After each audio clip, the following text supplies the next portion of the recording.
Hi and welcome back to my channel. If you're new, hi and welcome to my channel.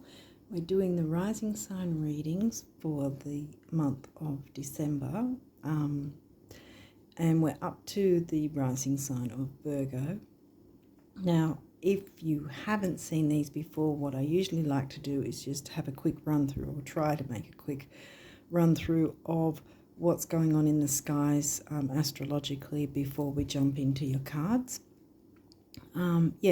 So we recently had Pluto, Saturn and Neptune now stationed direct, which means that even though they're out of their retrograde phase, they've now moved into their post-shadow. And Chiron will move into his post-shadow on the 27th. Jupiter will on the 31st of December. Now Uranus isn't going to until the 27th of January. And by the way, if you hear some sort of noises like booming or whatever, there's a storm outside. Which is, I'm not really sure what's going to happen, because today was a very hot day. It was 39 degrees Celsius, and the last time we had a very hot day and then a storm, we got a superstorm, so that was awesome. That was, how many years ago? I think it was back in 2016, 2015, something like that. It was a while back.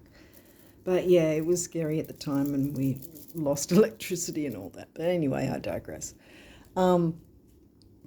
So we're up to, and Mercury, as I'm recording this, we're in his pre-shadow. He's going to be, I think on the 13th, he's going to be going, he'll start his retrograde. There's the pre-shadow, then there's the retrograde phase, and then there's the post-shadow. And it's a similar thing with eclipses, and I mentioned the eclipses of October because there's a minimum 3-month window, minimum of 3 months. It can be 3 to 6 months on either side of the actual event itself, where we'll feel the energies. So we're still in the doorway, so to speak, of the new and full moon eclipses that happened in October. Which was the new moon solar eclipse was in topocentric Virgo, and the full moon lunar eclipse was in topocentric Aries. I mentioned topocentric because that's pretty much what I go by, because it uses the visible sky. So if you look through a telescope, you'd see where things are actually placed and how big the constellations are, because they're not all neat 30-degree sections, then the constellations don't consist of 30-degree sections for each one. Some are huge, like Pisces and Virgo are really huge constellations, whereas something like Scorpio or the Cancerian Cancer constellations are really tiny. And I also mentioned that because the new moon is going to hit around the same time on the 13th. I'm pretty sure that Mercury retrograde is actually going retrograde on the 13th, on or near the 13th, and the new moon will be on the 13th, and it'll be in topocentric Ophiuchus. And yes, Ophiuchus is an actual constellation which the scientific community acknowledge. It's not a made-up thing. It's actually a constellation. And so you'll find Ophiuchus at the second half of Scorpio, because it's got a lot of Scorpio themes, but it's also got a very strong healing theme, different healing modalities, and the focus is mainly on the deep healing, like really deep healing, where Virgo is the healer. Ophiuchus is, where we look to find what we need to heal, ways we need to heal, that sort of thing. The focus is on that. So that's going to be happening on the 13th. What else did I want to say? Mercury's going to station direct like a day after Jupiter. So Mercury's going to station direct in in 2024 in January, but it's going to be like the 1st of January. I'm pretty sure it's the 1st of January. Yes, so I've actually, those of you who do watch this, I've been promising the Jupiter retrograde video for a while. And I finally got it done. It's up on the community tab. And what I've done is added Mercury retrograde as well, because it's got similar themes, because Mercury retro is in Sag, where Jupiter is the ruling planet of Sag, even though Jupiter's retrograding in Aries. So I've covered all of that for both the Mercury and Jupiter retrogrades.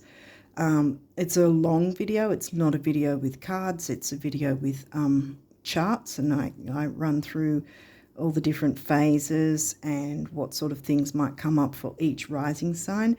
And when you go into it, into the tab, don't be worried about how long it is, because I've got like a stack of timestamps, so you can just quickly jump to the bits you want to see, and you don't have to sort of watch the whole thing, because obviously, you don't need to watch every single rising sign's information anyway.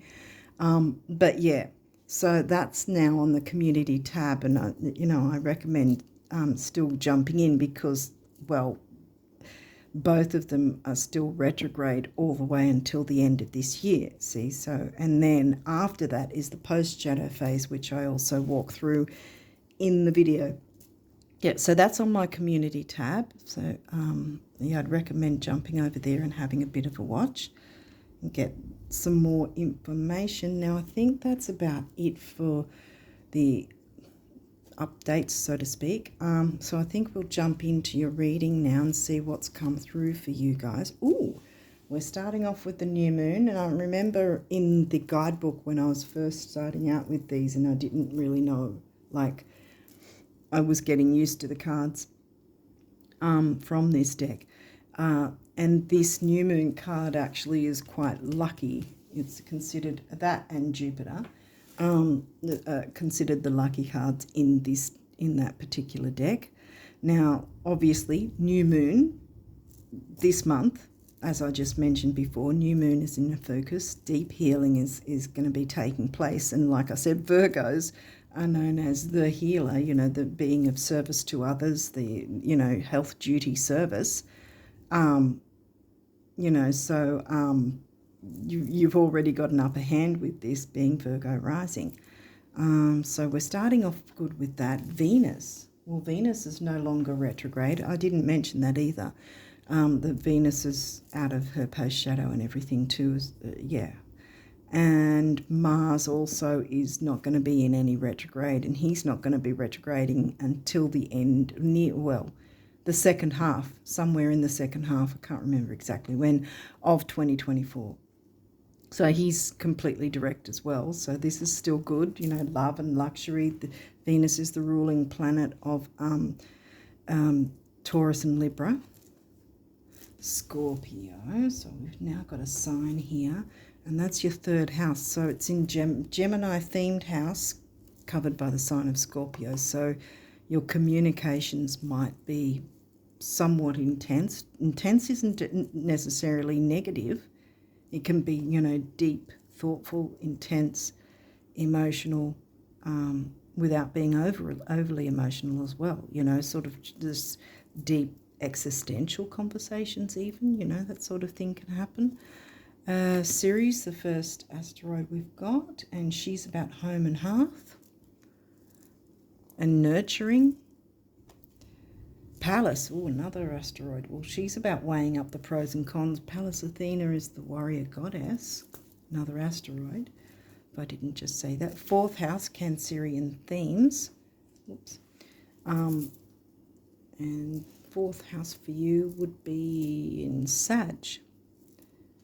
Which is where Mercury's retrograding.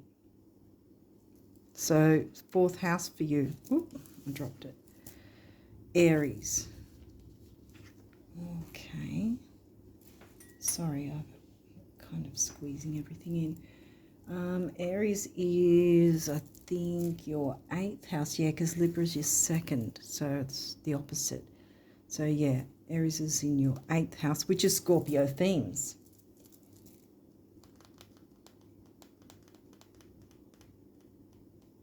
you know, the shared resources, whether that's financial or any other resources, bank accounts, credit cards, tax, what else? Government payments. There's also sex and taboo, and the occult can cover that. Aquarius. Okay, that's 6th house Virgo themes. Okay. Bringing in something new.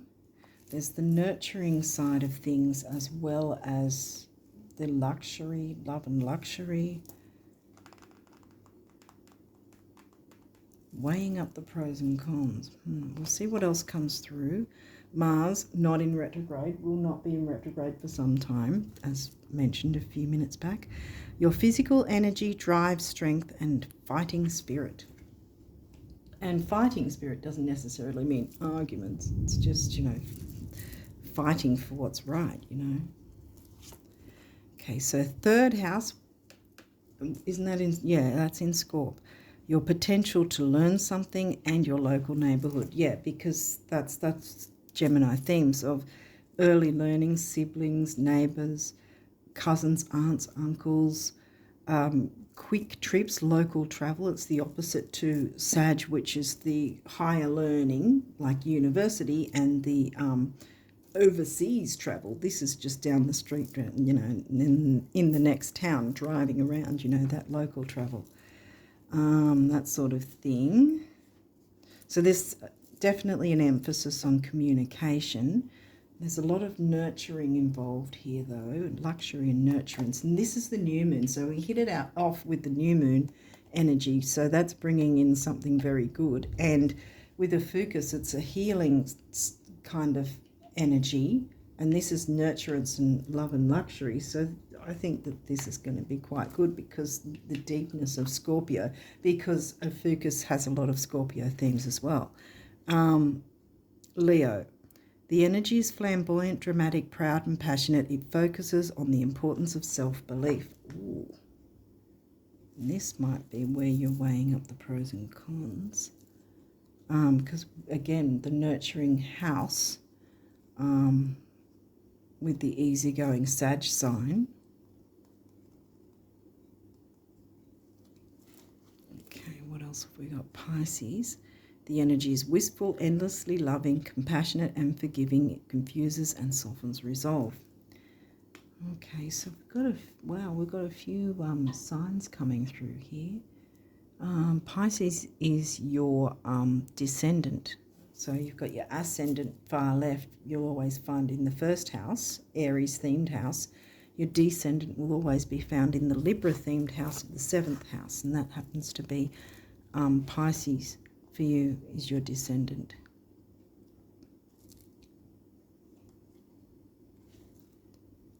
Neptune, the ruler of Pisces, ruling planet of Pisces. Your fantasies, yearnings, longings, and potential for illusion. There's good and bad with Neptune, though, see, because it can also be about dreams and music and spirituality and like meditation and things like that as well. So there's good things too. It's not necessarily going to be about the fact that it's illusion. So far I'm getting good energy though, because you've also got Leo here, so there's a sort of a self-belief thing going on. Something needs to be weighed up. Pros and cons of something needs to be weighed up, but there's a whole lot of nurturing energy to jump into, and communication has something to do with it. Okay, what's next? Jupiter expansion. Jupiter in Aries in your 8th. So, yeah, all the things I went through, all the Scorpio 8th house themes I just went through before is where Jupiter's going to be hitting for you. It's I explain it further in the Jupiter Mercury retrograde video anyway on the community tab. I explain it a lot more there. But yeah, if I try and explain it all here, it's going to be a way long video. And I'm trying to not make them so long. 5th house, Leo themes, passion. You see, I'm just getting really gentle vibes here. Like the nurturing's coming through pretty strongly. I think that this is going to be just a really nurturing month for you and those you care about, because we've got the Cancerian sign, themed house, you know, and the easygoing Sag, wasn't it, that was covering your Cancerian house? Yeah, so I think it's going to be a very nurturing month for you guys. It's going to be a very gentle energy. Sun rules Leo, 5th house themes. Yeah, I think it's just going to be a month of you just, you know how the saying is just be? I think that that's really what's needed is yeah, because with Virgo, because I can say this because I have a lot of Virgo in my chart, Virgos can be go, go, go, and especially being of service to others and not doing a lot ourselves, for ourselves, that I mean. And maybe that's where Palace has to come in to help you out, to weigh up the pros and cons of how much are you getting into your spirituality and just taking time to just be. You know, weigh up the pros and cons, what's needed and what can maybe just wait a little while, and so that you can jump into the nurturing energies for yourself and others. Leo, the lover. Leo, Leo, Leo, Leo. So, yeah. Okay, so we really, yeah. Whether that's the lover in romantic terms or the lover of spiritual freedom, I want to say, actually. I don't know why that is. That might make sense to you. But again, the Palace thing, Palace Athena, way up. Have you been tapping into that enough? Or have you been too stressed about certain things? Jupiter's going to expand things in terms of shared resources, like I said, may not actually be money, because we haven't really had anything to do with Taurus coming through. It's in your 3rd house again, Scorpio, yeah. So, yeah, I think this is all about deep healing for yourself and maybe others as a knock-on effect, but I think that that's where you've got to focus. Self-care, putting yourself first, your health in that sense. What's this? Semi-sextile, allowing, yes, allow yourself to take that time. Communication, the blue throat chakra thing is coming through. To take the time to nurture yourself and jump into whatever you deem to be your spiritual practice, because maybe that's fallen off the wagon in some sense, and that's how you'll open up to healing and love and luxury and nurturance for yourself and others. Cancer, the doula. Yeah. Cancer themed house. And Cancer is in your 11th house, Aquarius themes. Yeah. So that's where you communicate with communities. I would say, in a sense, your family in the Cancerian sense is also or it's local neighbourhoods, local groups, family groups even. But yeah, I'm feeling a lot of nurturance coming through here. Aries, the radical. Well, we got Aries twice as well, because Jupiter's retrograding in Aries. And my throat's going okay. And that's the 8th house. So yeah, there's some sort of thing you're sharing with others, and perhaps part of that sharing is about the healing, you know, that can come through for you at this time, for you and those you care about. These may have reversals. You've only got a few cards, though. So, yeah, if there is, we'll run through it. Descendant invitation. Well, I spoke about descendant. Yeah, I often put these off camera and I don't realize until after I've done it. So I'm going to pop it here. Hopefully you can see it. So your descendant is Pisces again. See, we've got Pisces and Neptune. So yeah, I think there's something to do with spirituality, which is going to help bring in those soothing energies. Allow it to happen and put yourself first, because Leo puts himself first. There's L, L for Leo. And we've all got Leo in our sign, in our chart, you know, the Leo sign, no matter whether there's actual planets or nodes or whatever in our chart, whether it's an empty house or not, we've still got that energy running in that particular house for us. Well, yeah, so 5th house for you is in Capricorn.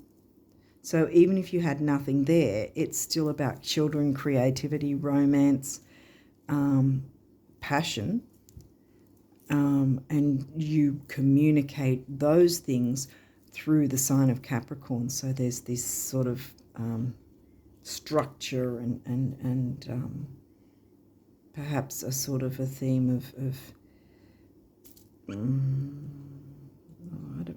don't know if work theme is the thing, because Capricorn, 10th house, Saturn is career and ambition.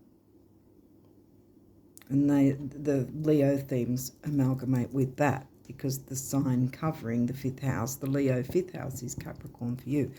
And otherwise Leo, otherwise the Leo sign itself, which did come through anyway, happens to be in the Pisces themed house, 12th house for you. Neptune ruled Pisces, 12th house themes. So yeah, I think it's going to be all about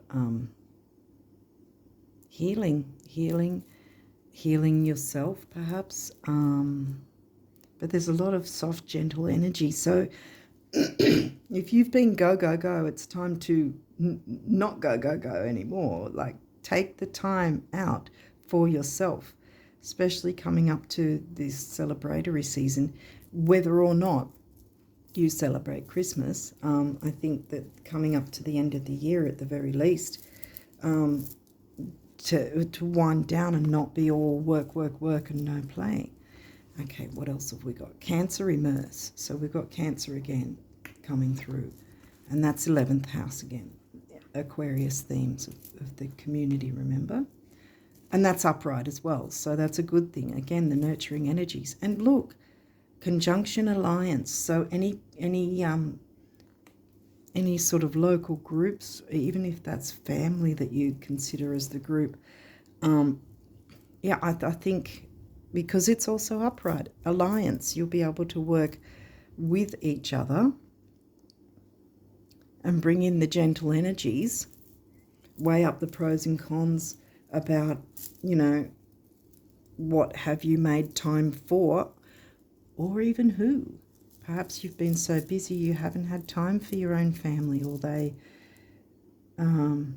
or everyone's been busy and hasn't had time for each other. It's time to make that time, if that makes sense. And especially at the end of the year, you know, sort of winding down, finding that peace and that healing and that, you know, spirituality, the peacefulness. Yeah, I think that that's what's going on here. I think that that's technically what you've got to weigh up is do you really need to work yourself to the bone, or can you take some time out? Allow this peaceful energy to come through. Okay, so what is your numerology, Virgo risers, for the month of December? What have we got? What needs to come through? Oh, goodness. Okay, hang on. What? I saw that. Don't know what that one is. All right, I'll just run through one more time and see if there's anything else. Sorry. Anything else for the Virgo risers? Okay, no. Okay, so there's only 2 specific ones, and they are health, duty, service to others, and service to yourself as well. And we've got, this is looking to me like burnt orange, so it's the sacral and the root chakra together, which is also self-belief, self-worth, even though we didn't get Taurus come through. Yeah, and the purple is often a regal kind of colour, and it can be connected to money. It's often, the dark purple is often a cure for, in feng shui, for money that's, and if you put it in the southeast sector of your house, because that's your southeast is the money area. Okay, so we've got 7, the mind and creativity. 1 is emotional vitality and personal power, again self-belief. 7 and 1 is 8, which is stability and money. So again, yeah, you can have all that coming in. Just go there, yeah. My throat's really going, so I think that it needs to be communicated. Whatever this is needs to be communicated. But it's not going to be a difficult thing. I think that the reason my throat's going is that it's more been about you not allowing it. So now it needs to be allowed. And this one says rebirth. And here we've got the blue throat chakra again and the root chakra colour with the red. And we went through one just then with emotional vitality and personal power. 6 is temporary opportunity. So, you know, grab it now. It doesn't mean you'll never get another temporary opportunity, but you've got it now, so grab hold of it, because yeah, I'm just feeling a really good nurturing vibe from these. And 1 and 6 is 7. We started with the mind and creativity before. Okay, so let's jump in with what the universe wants you to know about abundance for December. What does the universe want Virgo risers to know about abundance for the month of December? What abundance messages can we get for the Virgo risers?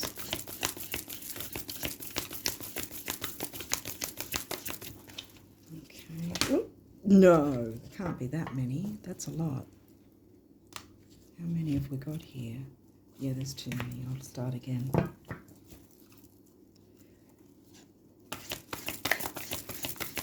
Okay. We'll try again. Sorry, guys. It's taking a bit longer. Oh, dear. Anyway, abundance messages for the Virgo risers in December are... Okay. What does the universe want you guys to know about abundance for December?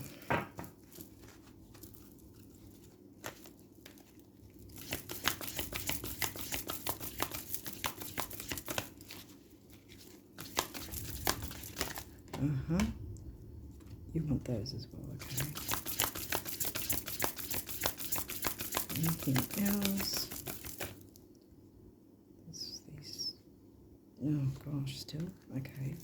That's a lot still. All right.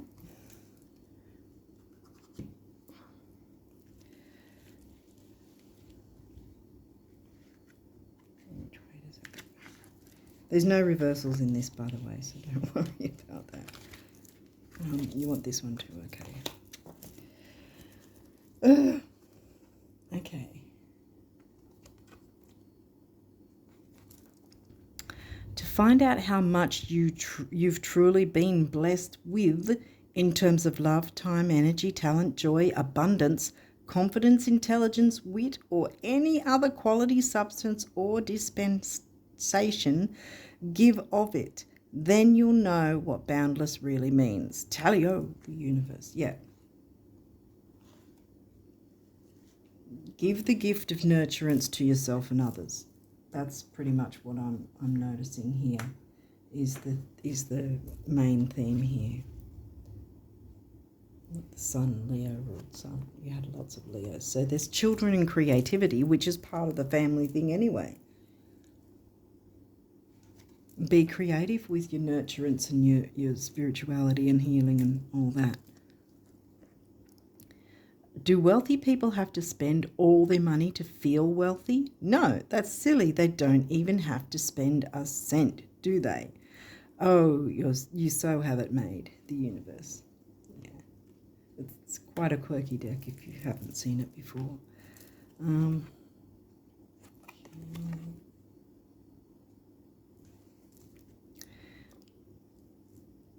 Do you know what it's going to feel like when the day comes and everything you now want has come to pass?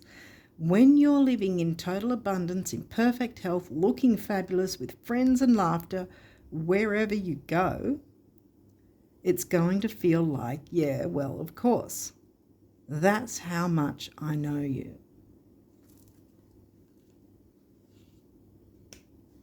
So, yeah, feel it's all come to pass already. And it will all come to you. So much more awaits you. There'll come a day when you look back at where you've been and where you now are and call these your warm-up years. More love, more fun, more friends, more laughter, more thoughts, more things, more, lots more. You're so cute, the universe. There's still that throat thing.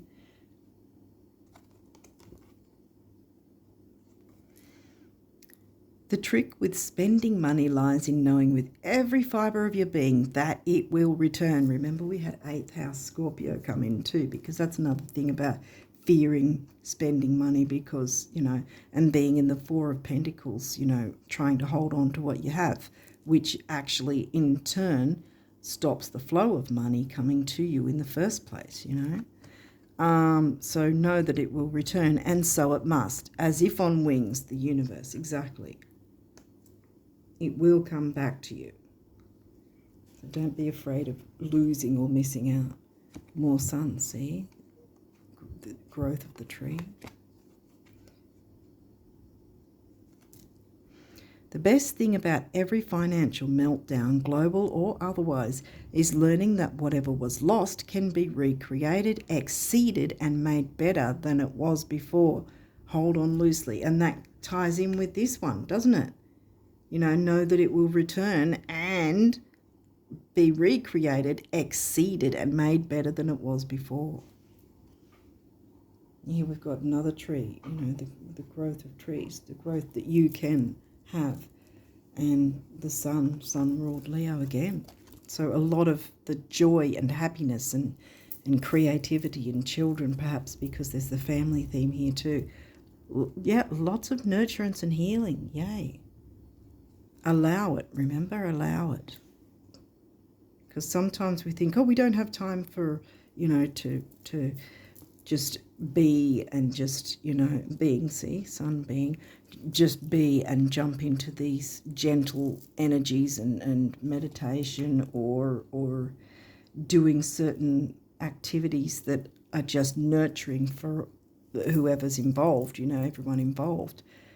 But that's where it's absolutely essential, actually, that because the more you do that, the more productive you're going to be with other things anyway. So allow it, make that time. If more people knew how admired they already are, they'd be even more admirable. Same for knowing how cool, fun, healthy, wealthy, and wise they already are. And zippy in admiration, the universe. Yeah. The universe is in admiration of you. So know how good you are and know that you can do this. And yeah, like I said, that's where probably why I brought up the idea of Virgo, the healer, versus a Fucus new moon. So you've got it in the bag. You know how to do this. Okay, so what do the guardian angels want you guys to know for December?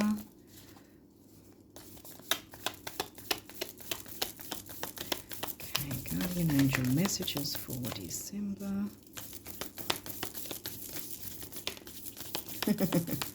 Yeah. Is there any other messages? Because that's quite brief. Maybe it's concise enough because it doesn't really need to be Yeah, I think you guys in particular, yeah, I think it's not very intricate. I don't know if that's the word, but there's not a lot needed because you already know what to do, kind of thing. Yeah, I think you've already got the idea.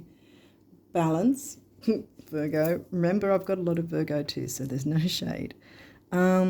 Difference is a necessary part of human evolution, and everything in life is comprised of opposites. Remember I said ascendant and descendant? They're opposites, which together make life whole. If you light a candle in a room already flooded with light, the light of your candle would be indistinguishable from the light which already exists. Because of darkness, we are able to perceive light. Both are necessary. Right, so yeah. Because that's going to heal things. It's going to heal any darkness. It's necessary to experience that so you can then heal it and find ways to, enjoy your life more and move into the end of the year in peace, harmony, happiness, love, luxury, nurturance for you and everyone all around. And look, we end on blessings. Love, light, blessings. Through this card, you are being showered with angelic light. Accept the blessings about to come your way, which will happen once you jump into this energy. And know that you deserve to be and have all your heart desires. You are being lovingly guided along a golden path, a magical journey through which you shall discover your true essence, the infinite and eternal you. Congratulations. Yeah. And I think that that's actually really, really good. I think you're going to have a really nurturing month, quite frankly. I think that's the focus for you guys because you've probably been working your butt off until now at the very least. So make that time. Allow yourself to make that time. It is worth it. It's not going to be wasting time. It's going to end up making you and perhaps even others more productive if you stop and take the time to do that. Because look, you've got a rebirth coming and health is going to be looking good all round because you've taken that time to nurture yourself and perhaps others. Or maybe you can nurture each other, the family unit, whatever family is for you. Okay, so I think on that note, you've got the idea of what energies you'll be working with for December. And I wish you all the best with it. And until next time, bye for now.